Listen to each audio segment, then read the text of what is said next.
Rentasan berita edisi 1211, saya Zawazi Yusof, antara paparan utama. Bila tarikh sebenar kapal LCS siap?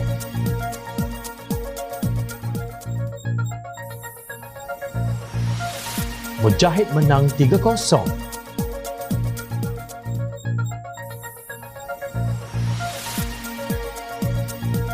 Motivasi cara gangster budaya pintu belakang ke?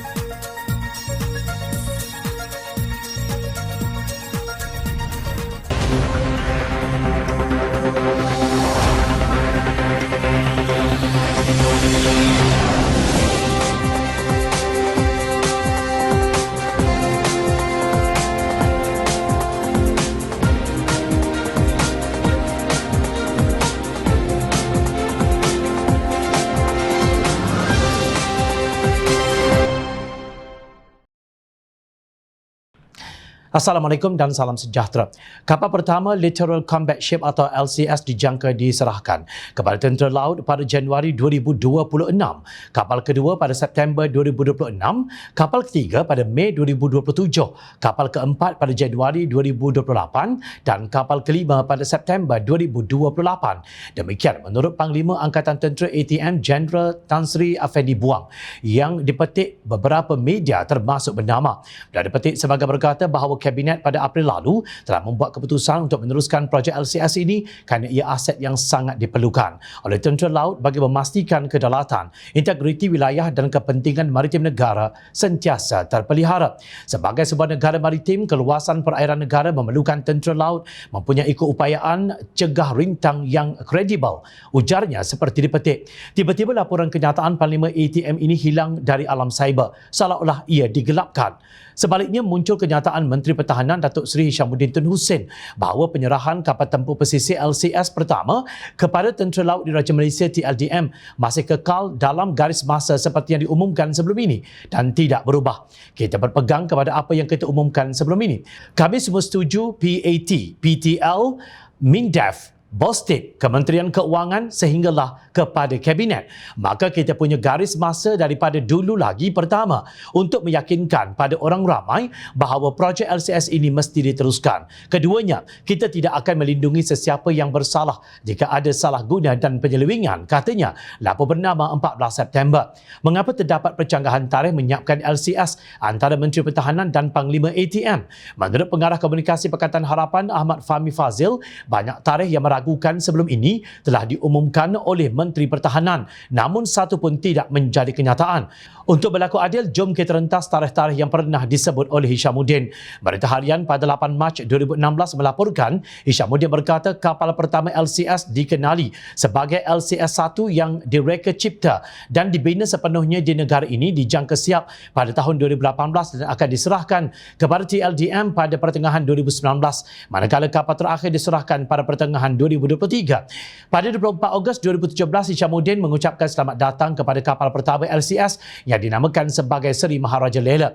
Kemudian rakyat diberitahu kapal yang dirasmikan dalam satu majlis upacara penamaan dan pelancarannya oleh Raja Permaisuri Perak Tuanku Zara Salim sambil disaksikan Paduka Seri Sultan Perak Sultan Nazrin Muizzuddin Shah itu sebenarnya belum siap. Pada 8 Ogos 2022 pula, Hishamuddin bercakap di Dewan Negara bahawa kapal pertama LCS dijangka siap setahun dua lagi, iaitu 2023 atau 2024. Ia selisih 3 hingga 4 tahun dengan kenyataan Panglima ATM yang berkata pada 13 September 2022, kapal pertama LCS dijangka tiba hanya 4 tahun lagi, iaitu pada tahun 2026. 6 bilion ringgit dah habis. Jangan kata satu kapal pun tak siap. Tarikh siap kapal pun tak siap, sindir Fahmi. Walaupun Hishamuddin berkata pihaknya tidak akan melindungi sesiapa pun yang salah guna dan menyeleweng, rakyat tidak nampak mana-mana pembuat keputusan yang disiasat oleh Suruhanjaya Pencegahan Rasuah Malaysia SPRM maupun polis walaupun laporan telah dibuat. Kasihan kepada TLDM yang terpaksa menjalankan proses kitar semula demi memanjangkan hayat kapal sedia ada yang sudah berusia lebih 40 sehingga 50 tahun. Demikian pengakuan Panglima Armada Barat Laksamana Madya, Datuk Abu Bakar Muhammad Aziz yang berkata, saya akan mendapati 75% daripada 44 kapal milik pasukan tersebut ketika ini sudah berusia, lapor utusan online. Sebagai contoh, kapal peronda laju yang beroperasi di pangkalan TLDM Kuantan, semuanya sudah mencecah usia 50 tahun. Dalam erti kata, kapal TLDM sudah lebih usia, katanya, seperti dipetik. Demikian berlaku kepada negara apabila kuasa diberi kepada pihak yang tidak amanah. Justru siapa yang rakyat harus percaya? Ramai yang melahirkan rasa gembira apabila Mahkamah Session Shah Alam kemarin menolak saman fitnah yang difailkan oleh Ahli Jawatan Kuasa Dewan Ulama PAS Pusat Ustaz Ahmad Dasuki Abdul Rani terhadap Datuk Seri Dr. Mujahid Yusof berhubung dakwaan isu penjualan aset tabung haji kepada bukan Islam. Sebagai meraikan kemenangan Mujahid menentang fitnah ikon dakwah PAS itu, pengamal media termasuk pemimpin parti politik berkongsi berita berkenaan di laman sosial masing-masing. Ini dianggap sebagai kemenangan 3-0 Mujahid terhadap fitnah PAS UMNO sepanjang beliau menyandang jawatan sebagai Menteri Hal Ehwal Agama di Jabatan Perdana Menteri ketika Pakatan Harapan memerintah negara ini. Mujahid ialah anak bekas Presiden PAS almarhum Haji Yusof Rawat dan pernah memegang jawatan kepimpinan tertinggi parti itu sebelum keluar pada tahun 2015. Antara yang mengulas mengenainya termasuk pengerusi DAP Lim Guan Eng yang terkait langsung dengan isu yang menjadi kes dalam perbicaraan ini, kerana beliau ialah Menteri Keuangan ketika Mujahid memegang jawatan sebagai Menteri Hal Ehwal Agama di Jabatan Perdana Menteri. Terbukti di mahkamah bahawa dakwaan aset tabung haji dijual kepada orang bukan Islam adalah fitnah jahat semata-mata oleh mereka yang tidak bertanggungjawab. Tetapi adakah parti lawan akan sedar, kata Guan Eng.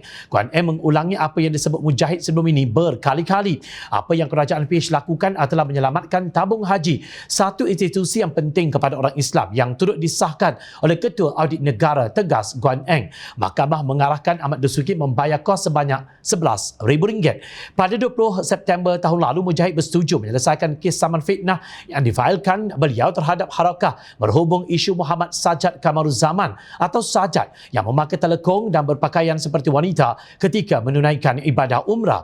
Defender pertama, wartawan Harakah Aziz Buda, kemudian mengemukakan permohonan maaf secara bertulis kepada Mujahid di akhbar Harakah dan menarik balik artikel yang bertajuk Sajat, Mujahid dan Kerajaan PH patut dipersalahkan dan keterlanjuran Sajat, kesilapan Mujahid dan Kerajaan PH. Pada 24 Mei 2022 pula Mujahid bersetuju kes sama beliau terhadap Ketua Pemuda UMNO Datuk Dr. Ashraf Wajdi Dasuki berhubung isu tabung haji 3 tahun lalu diselesaikan secara baik di Mahkamah Tinggi. Ashraf Wajdi kemudian menarik balik dan memadamkan kenyataan yang dibuat menerusi akaun Facebooknya pada 30 September 2019. Dalam kes ini, Mujahid dikecam oleh penyokongnya kerana terlalu baik melepaskan pihak yang sepatutnya dihukum kerana memfitnah berhubung kononnya berlaku penjualan aset tabung haji. Bagaimanapun, Mujahid mempertahankan tindakannya tidak memanjangkan kes tersebut. Bagi beliau, penarikan tuduhan yang direkodkan di hadapan Hakim Datuk Akhtar Tahir sudah membersihkan nama dan maruah beliau. Kita perlu menghormati prinsip lebih besar, iaitu islah perdamaian lebih baik. Pilihan itu harus menjadi tanda aras, bukannya berterusan dalam kebencian dan permusuhan selamanya. Demikian kata Naib Presiden amanah itu.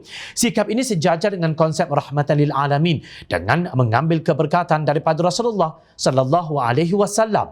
Dengan kemenangan 3-0 ini jelas bahawa pimpinan PAS dan UMNO kini menelan api fitnah di dalam perut mereka sendiri. Setelah kalah 0-2 dalam saman fitnah tersebut, Ahmad Dasuki mencabar hakim-hakim di negara ini akan meletakkan jawatan mereka jika tidak mahu disumbat ke dalam neraka. Dalam satu hantaran di Facebook, beliau menulis, saya ingin mengingatkan kepada setiap para hakim dan para peguam di Malaysia terhadap hadis Rasulullah sallallahu alaihi wasallam.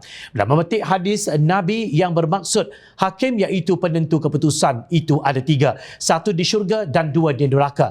Yang di syurga adalah hakim yang tahu kebenaran lalu memberikan keputusan dengannya. Sedang hakim yang tahu kebenaran lalu zalim dalam keputusannya, maka ia di neraka. Begitu pula hakim yang memberi keputusan tanpa ilmu, ia di neraka. Hadis riwayat Abu Dawud, At-Tirmidzi dan Ibnu Majah.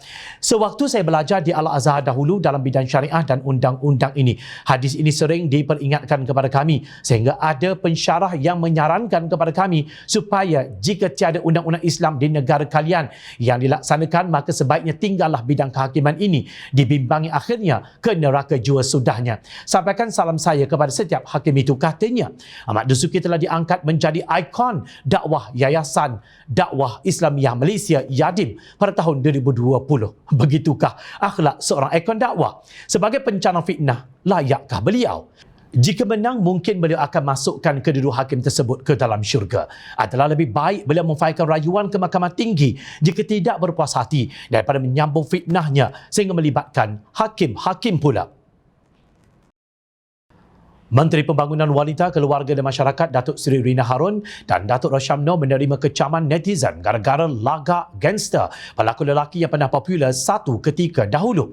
Tular di media sosial video memaparkan Rosyamno meminta orang ramai untuk hadir ke sebuah program anjuran kementerian berkenaan yang diadakan di World Trade Center baru-baru ini. Program Keusahawanan Wanita Bangkit at KPWKM tersebut bermatlamat untuk membantu memperkasakan wanita dalam bidang keusahawanan. Sebaliknya, tayangan video yang mempromosikan program tersebut dalam media sosial TikTok, Twitter dan Facebook dikecam kerana konten yang amat kasar, biadab dan tidak wajar. Dalam bahasa mudah, tak ada kelas. Ini kerana kata-kata Rosyam dilihat memperlekeh wanita. Dalam video tersebut, Rosyam berkata begini, perempuan ni, wanita ni semua lambat. Bangkitlah, bangkit. Bangun daripada tidur. Besok kat PWTC ataupun WTC KL, program aku dengan ni Datuk Seri Rina dengan kementerian dekat belakang ni, kau baca sendiri lah kan. Besok siapa-siapa nak masuk, kau datang je kat sana pukul 9 pagi. Kau jumpa aku nak belasah kepala kau orang. Turut mengecam termasuk Ketua Wanita Pakatan Harapan Aiman Atira Al-Jundi. Dalam satu hantaran di Facebook, Aiman Atira jelas melahirkan rasa jijik terhadap kelakuan kedua-dua mereka. Rosyam dengan lagak macho poyo menyatakan nak belasah wanita, manakala Menteri Wanita dari Perikatan Nasional Bersatu ini pula tersengih-sengih macam kerang busuk. Speechless sebenarnya tengok gelagak biadab dan kurang sopan kedua merendah dan mempermainkan wanita. Mungkin inilah caranya mengangkat martabat wanita ala kerajaan pintu belakang. Beliau merumuskan bahawa video tersebut menjatuhkan imej wanita. Secara tersirat, beliau menuntut supaya ahli PAS, khususnya wanita, bersuara membantah. Yang walaupun pun jangan pula bila kita tegur katanya kita jealous. Patutlah perkara tersebut sudah tentu tidak disenangi ramai kerana dilihat merendahkan wanita apabila meletakkan imej kurang baik kepada wanita, tegasnya. Sementara itu, Ahli Parlimen Pakatan Harapan Segambut Hannah Yeoh berkata kementerian berkenaan gagal melaksanakan kerja yang sewajarnya. Cukuplah 3 tahun menjadikan KPWKM ini sebagai bahan gurauan. Saya sedia melihat agensi, pegawai kerajaan dan kumpulan SASA KPWKM digunakan seperti ini, katanya dalam satu kenyataan. Beliau juga menempelak Rina Harun dan timbalannya Datuk Siti Zailah Yusof yang sebenarnya masih tidur. Yang harus bangun daripada tidur adalah Rina Harun dan timbalan beliau sendiri, iaitu Siti Zailah Yusof dari PAS. 3 tahun sudah melebihi probation period, tempoh percubaan untuk mereka bangkit buat kerja. Menurut Hannah, ini bukan kali pertama Rina menggunakan publicity murahan yang menjatuhkan imej KPWKM. Jauh bezanya, beliau berbanding dengan ikon Menteri Wanita Pakatan Harapan Datuk Seri Dr. Wan Azizah Wan Ismail, ujarnya. Beliau juga mengecam Rina dan pegawai Yayasan Kebajikan Negara yang hanya berdiri dan tersengih-sengih semasa kata-kata Rosyam itu digunakan di pejabat KPWKM. Tahukah Rina, ramai kaum ibu tidur lewat dan bangun sebelum subuh untuk membuatkan persiapan bagi keluarga mereka. Kaum wanita kerap menjadi mangsa stereotip dan mangsa keganasan rumah tangga.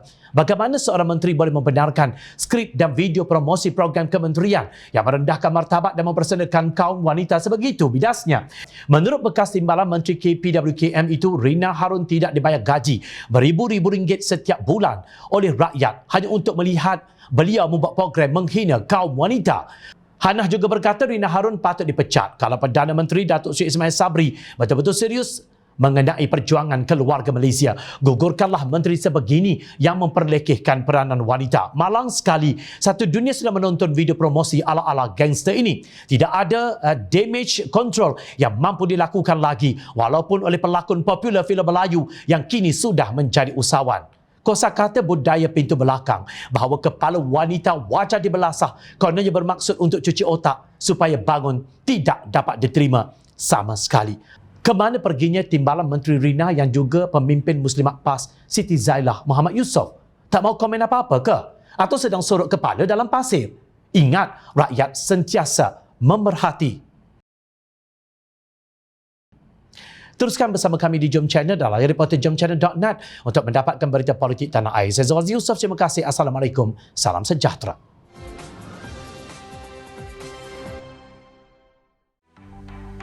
Mencari maklumat dan berita politik yang bebas, kupasan yang tepat, panas. Dapatkannya secara eksklusif hanya di Jom Channel. Komitmen kami, rentasan berita Isnin hingga Jumaat.